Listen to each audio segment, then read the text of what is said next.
Hi everybody, I just wanted to show you what I've got here on the porch on my deck. I got kind of a garden here and some tomatoes downstairs. So I'll start with the deck. I'm going to show you in the corner here. I have this is a bay tree right here. This is a bay, and then of course I have my money trees in the corner. And down at the bottom I have a purple, what do you call it, shamrock, and some cactus. And then there's my ficus tree, and around the bottom of the ficus tree I have some lettuce, but they're not doing too well. The lettuce, for some reason, they're just not doing very well in the dirt. And there's an Irish cross shamrock there, and a curly lettuce beside of it. And then that tree right there is I don't know what it is, some little bush that we got. And then right here is just a plain green shamrock. And if you look along the side here, I've got quite a bit of stuff growing.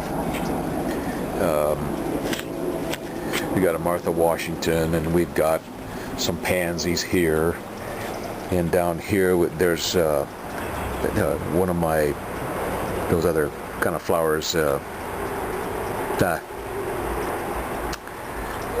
orchids here and here, but I can't, because of the dry weather or dry climate, I can't seem to get them to sprout new flowers.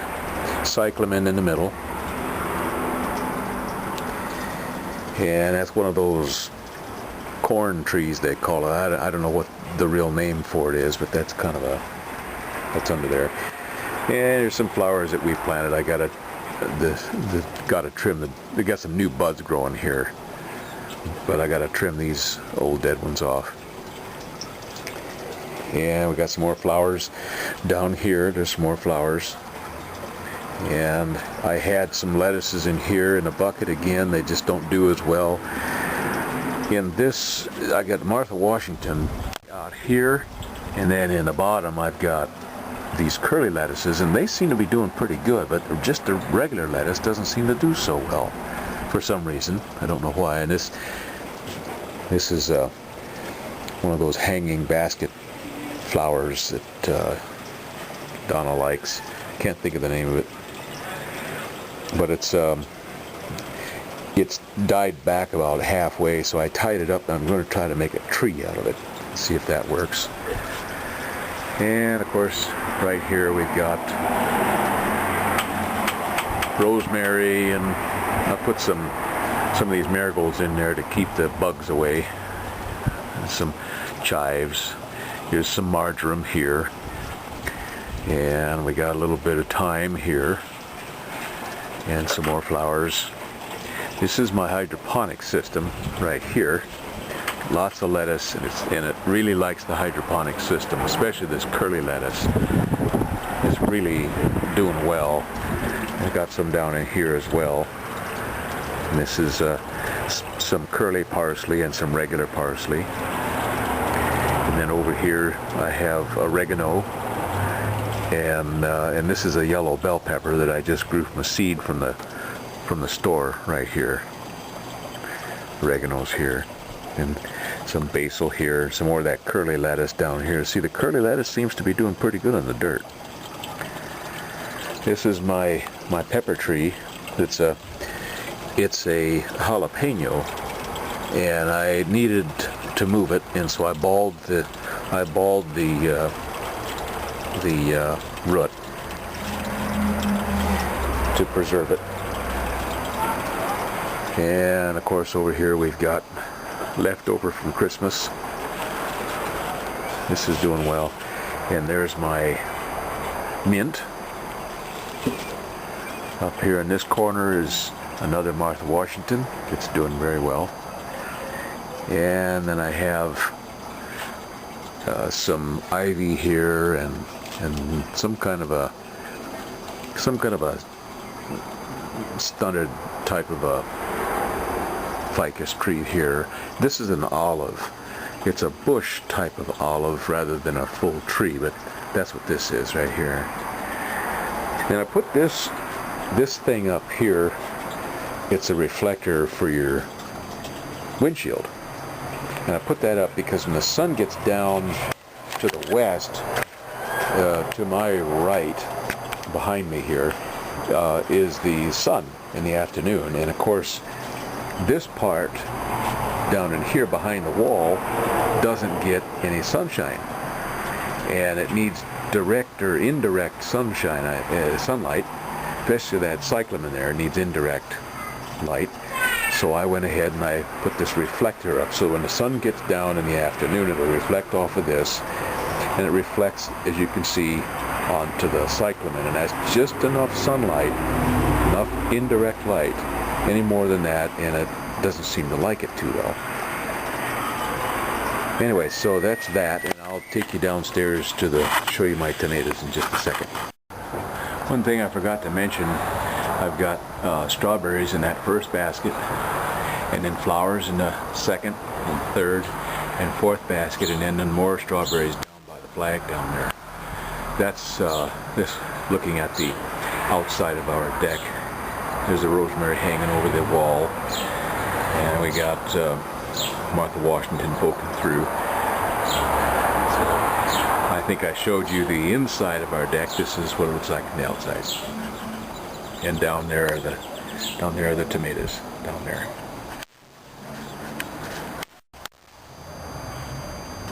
Okay, is this thing recording or not? Okay, so anyway, let me try this again. It's a 5-gallon bucket I bought at Lowe's. It's half full of dirt, and I put in one of those heirloom tomatoes. It's called a persimmon. This from here down is just air and holes in the bottom let the water out. And it's a special mix for the dirt. Put the tomato in there, and it's growing really good. I put some rope in here around these 3 uprights to give it some support, and then I use wire ties to anchor it to the bucket so that it doesn't fall over. Nice and firm. Over here is a 31-gallon tote, one inside the other. And again, there's an airspace. There's an airspace down here, and then there's water to here. If you look around the side, there's a little hole right there. See that little hole right there?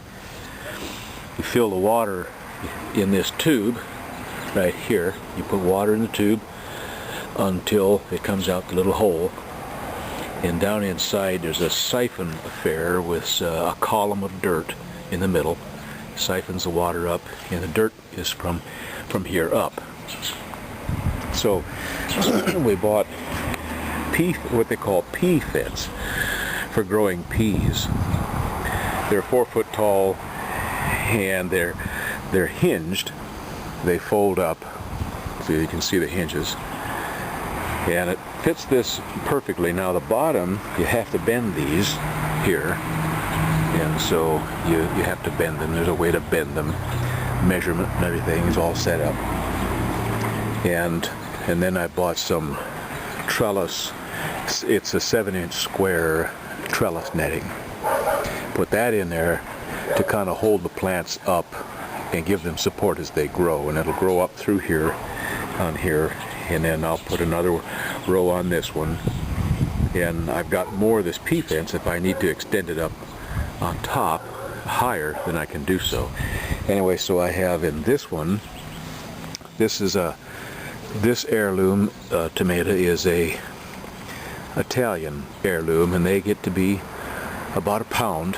They're good sized fruits. And this one here again is another, it's called a big beef hybrid tomato, and they get pretty good size, about a pound also. And then over on the other side, now this, interestingly enough, this particular plant, because of where it's situated, gets about, I don't know, 4 hours of sunlight, probably more per day than this one here. Well, this one is a cherry tomato here. It's already got a couple of little tomatoes right there, see? And this one here is another heirloom, and it gets these. This is called a Coasterly, something like that. French beefsteak. They get to be as much as 3 pounds. That's a big tomato. So again, I put the these nettings in there, and hopefully it'll support the tomato as it grows. Interestingly enough, this lemon tree has been here for a few years, and this is one that our daughter had, and they've moved it to this side, and it has flowers all over it this year, and so we're probably going to have quite a few lemons. Anyway, so that's our garden in an apartment building in a big city here, about 10 miles from Disneyland. There you go.